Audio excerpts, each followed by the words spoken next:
Alors bonjour à tous, bienvenue sur ma chaîne Finance Academy dédiée à la bourse et dédiée au stock picking. Alors aujourd'hui dans cette vidéo on va parler un petit peu comptabilité puisque je vais évoquer cette notion de BFR, le besoin en fonds de roulement.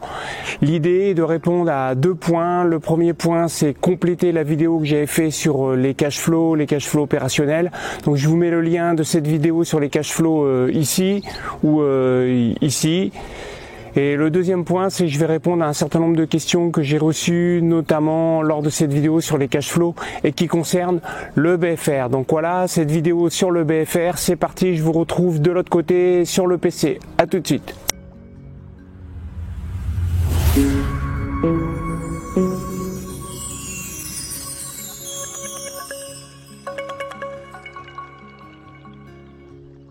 Alors le BFR, donc on va regarder dans cette vidéo une définition du BFR, pourquoi cette notion existe-t-elle, comment est-ce qu'on calcule le BFR, quelles sont ses caractéristiques et quels sont les enseignements pour les investisseurs. Alors je précise qu'ici c'est de la vulgarisation, c'est-à-dire que si vous êtes un profil plutôt expert, type expert comptable, vous allez trouver que les choses sont beaucoup trop simplifiées. Là le but c'est de pouvoir jeter les premières bases pour pouvoir comprendre ce concept de BFR. Et comme d'habitude, les sociétés que je vais citer ici le sont uniquement à titre d'exemple et ne sont pas des conseils d'investissement, d'achat ou de vente de ces sociétés. Alors le BFR c'est quoi? Donc c'est une notion qui est fondamentale dans l'exploitation d'une société, puisque c'est une image en fait des besoins de financement à court terme de l'activité. Alors le BFR, donc ça veut dire besoin en fonds de roulement. Et donc ces mots, ils ont des sens très précis. C'est-à-dire que quand on parle de besoin, c'est que ça finance à court terme l'activité. Donc tant qu'on a de l'activité, on en a vraiment besoin. Il faut que le BFR soit financé. Le deuxième mot, c'est que c'est un fonds. C'est-à-dire que le BFR, c'est de la trésorerie qui est quelque part affectée à certains endroits dans les activités court terme de la société. Donc ça s'exprime en monnaie. Donc ici dans les exemples, on l'exprimera le BFR en euros. Et de roulement, parce que tout simplement ça tourne tout le temps. Tant que vous avez de l'activité, il faut le BFR. Il est donc permanent. Donc le BFR, il est vraiment nécessaire pour financer l'activité court terme de l'entreprise. Alors pourquoi la notion de BFR existe-t-elle ? Alors elle existe à cause de deux points. Le premier point, c'est qu'il faut produire avant de vendre. C'est-à-dire que cela va vous prendre du temps entre la conception de produits finis, comme par exemple des meubles, ou que ce soit de la conception de logiciels. Il va donc falloir que vous passiez quelque part dans vos bilans, dans des cases qui vont s'appeler stock ou travaux en cours.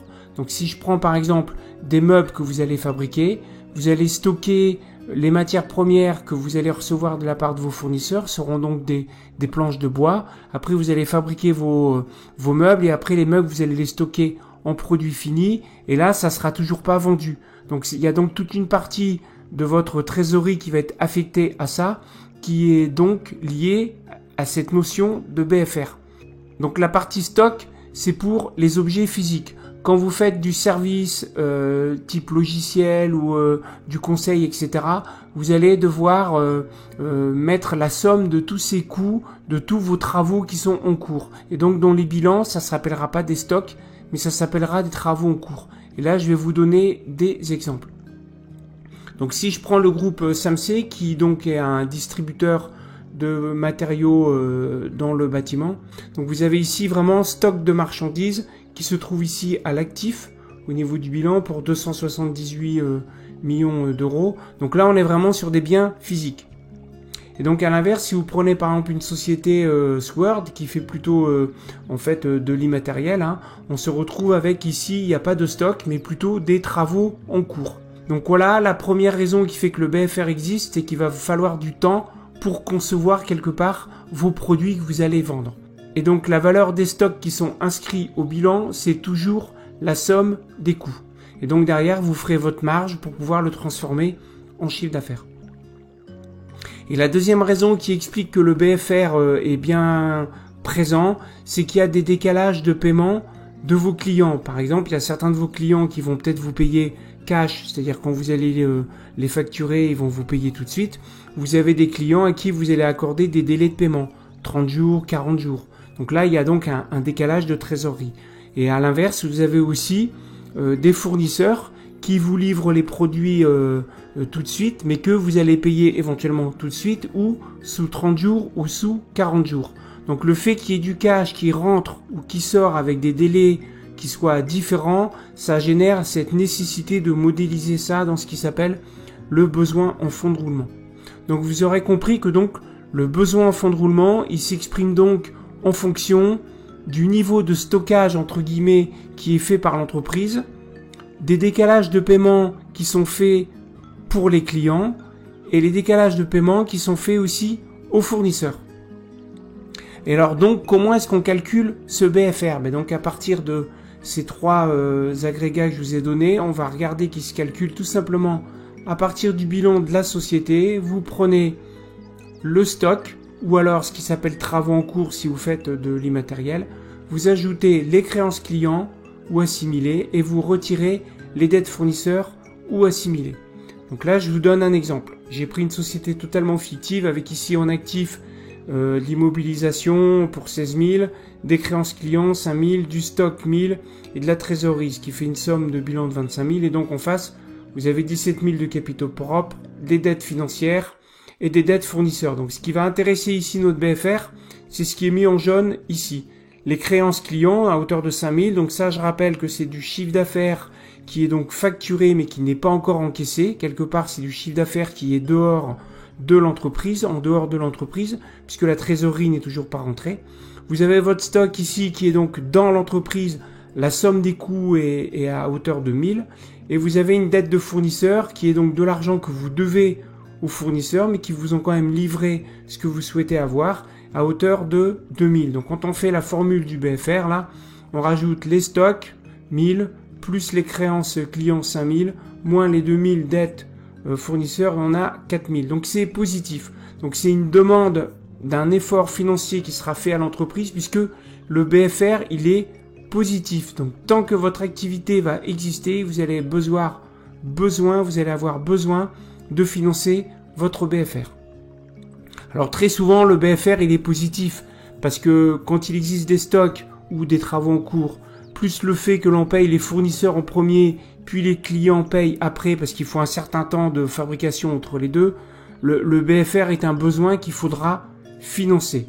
Il existerait très peu d'activités qui ont des BFR négatifs, mais je vous donnerai un exemple tout à l'heure. Alors quelles sont les caractéristiques d'un BFR? Donc premièrement, c'est qu'il est permanent. Donc vous l'aurez compris, il sert à financer les activités court terme d'exploitation de l'entreprise. Donc tant qu'il y a d'exploitation, il y aura du BFR. Et donc il est souvent saisonnier, c'est-à-dire que le BFR à un mois donné ou à une clôture de compte ou 6 mois avant, en fin de compte, il peut être très éloigné du BFR moyen de tout au long de l'année. Donc si le BFR il est positif, il faudra que ce soit l'entreprise qui le finance, donc il est souvent financé par de la dette. Et donc toute bonne gestion d'une société, elle aura tendance bien évidemment à surveiller attentivement son niveau de BFR et sa variation dans le temps. Je rappelle que donc vu que le BFR c'est les stocks plus les créances clients moins les dettes fournisseurs, ça veut dire que si on veut que le niveau de BFR soit le plus faible possible, ça veut peut-être dire qu'il faut faire des stocks les plus courts possibles. Il faut aussi avoir des créances clientes les plus courtes possibles. C'est-à-dire que clairement les clients vous payent tous cash, il y a très peu de clients qui vous payent en décalé.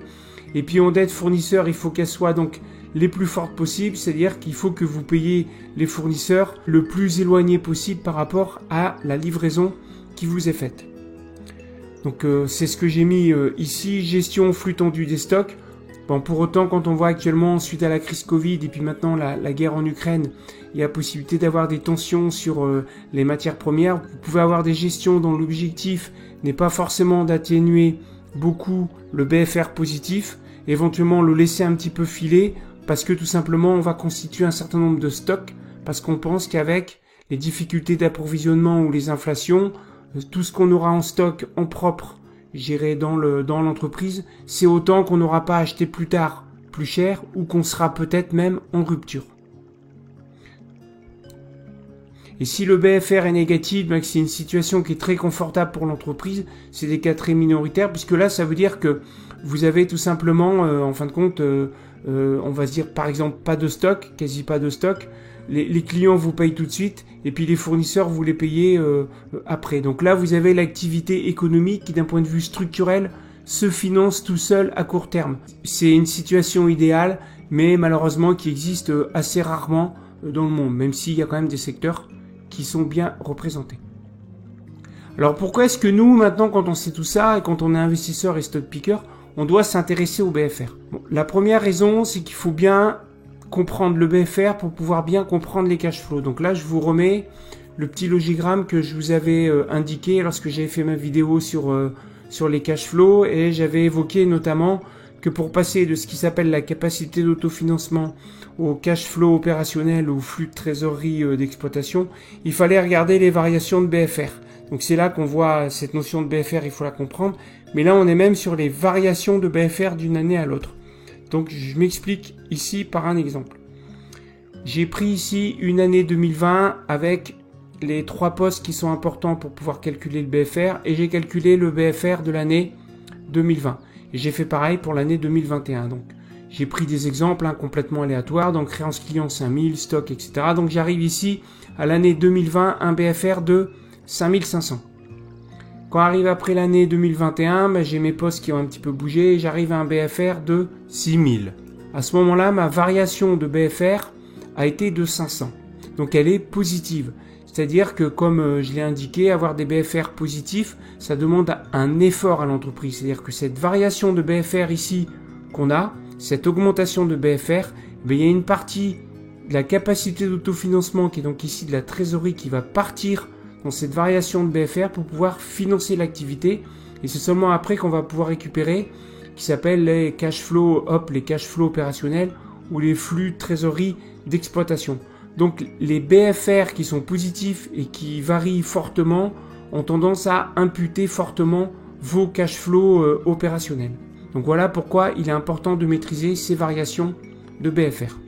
Alors la deuxième raison pour laquelle il faut s'intéresser au BFR, c'est que ça va nous permettre, si on comprend bien le BFR, d'éviter les erreurs de lecture de la trésorerie qui est mise au bilan. Donc là, je vais vous donner un exemple. J'ai pris la société qui s'appelle Aiko, avec ici son bilan au 31 décembre 2020. Donc on peut voir ici donc total du bilan, là 263 millions. Donc à l'actif, on voit qu'ici il y a de la trésorerie, donc équivalent de trésorerie ou trésorerie, il y a 111 millions, et quand on peut voir ici en passif en termes de dette financière non courante, donc plutôt long terme, il n'y en a pas. Dette financière ici, il y a 35 millions. Donc on peut se dire, tiens, cette société, elle a pas mal de trésorerie nette, puisque quand on prend à peu près les 112 millions moins les 35 millions, elle a 77 millions de trésorerie nette. Pour une capitalisation boursière qui est à peu près de 130 millions, on peut se dire, tiens, cette société, elle est vraiment pas chère, puisqu'il y a la moitié de la capitalisation boursière qui est couverte par la trésorerie. Bon, sauf qu'en fin de compte, ça c'est tout faux, et c'est à cause du BFR. Alors je m'explique. C'est qu'en fin de compte, il faut savoir que Aiko fonctionne avec un BFR qui est négatif, voire même très négatif. Et pourquoi est-ce qu'elle fonctionne comme ça? Parce qu'Aiko est une société qui distribue en fin de compte des coupons de réduction qu'on peut avoir lorsqu'on est dans les grandes surfaces, quand vous allez à Leclerc, Intermarché, à la caisse, quand vous payez, vous pouvez recevoir des coupons de réduction pour toutes les grandes marques alimentaires qui vous proposent, vous achetez 3 paquets, vous allez avoir des réductions de tant d'euros, etc. Donc Aiko touche par avance l'argent de ces grandes marques et le paye après aux clients qui vont profiter en fin de compte des réductions qui sont mises dans ces tickets. Donc elle a un fonctionnement qui est comme ça, elle touche énorme tous les coupons de réduction qui sont émis en avance et elle les débourse au fil de l'eau. Donc elle a un BFR qui est très négatif et ça c'est tout simplement expliqué dans les rapports annuels. J'ai pris ici le rapport annuel donc de Aiko qui nous montre que son besoin en fonds de roulement pour l'année 2020 était négatif, fortement négatif de 63 millions, donc je rappelle, à mettre en perspective avec les 112 millions qu'on avait vus de trésorerie. Et donc ce qui fait que la trésorerie nette hors ressources fonds de roulement n'est plus que de 13 millions au lieu des fameux 77 millions que j'avais vus. Donc voilà, il faut faire attention. Quand vous avez un BFR qui est négatif, il a tendance à donner beaucoup de trésorerie dans l'entreprise pour financer l'exploitation court terme, mais quelque part, c'est pas de la trésorerie que la société dispose de façon éternelle. C'est pas sur des comptes à terme ou des placements long terme. C'est de la trésorerie qui tourne et qui sert à faire fonctionner en fin de compte l'activité. Donc faites attention quand vous avez des BFR qui sont négatifs, comme vous avez ici avec la société Aiko. Alors un autre point qui nous pousse à être vigilant sur le BFR, c'est tous les événements qui peuvent modifier fortement le BFR. Ça peut impacter énormément les résultats d'entreprise, puisque je rappelle que le BFR, plus il est fort, plus il y a une partie de la capacité d'autofinancement en termes de flux de trésorerie qui part dans le BFR quand il est positif et qui n'arrive pas en fin de compte dans vos flux de trésorerie d'exploitation, les cash flow up. Tout ce qui est montée d'activité, parce qu'il faudra par exemple plus de stock, donc il y aura plus de décalage de trésorerie. Ou si jamais il y a une inflation forte, alors même en répercutant, vous allez vous retrouver avec un impact qui va être sur les cash flows, puisque tout simplement, comme je vous le dis, le BFR il va monter, votre stock va être de plus en plus cher à être gréé, donc vous allez avoir en fin de compte un impact qui sera important.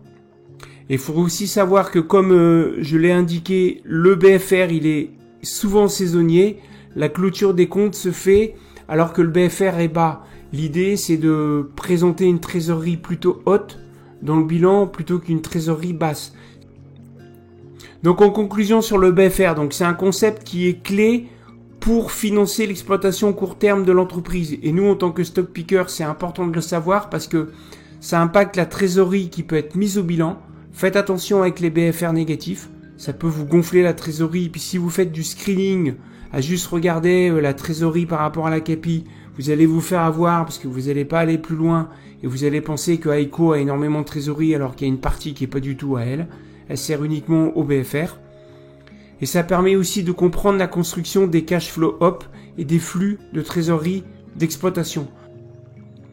Bon voilà, donc j'ai fini avec cette vidéo. J'espère que elle a pu vous apporter de la valeur, un peu de complément sur la construction des cash flows opérationnels et vous alerter sur la vigilance qu'il faut avoir sur toute variation forte de BFR et sur les BFR négatifs qui peuvent vous montrer une trésorerie pléthorique au bilan alors qu'elle n'est pas vraiment à la société.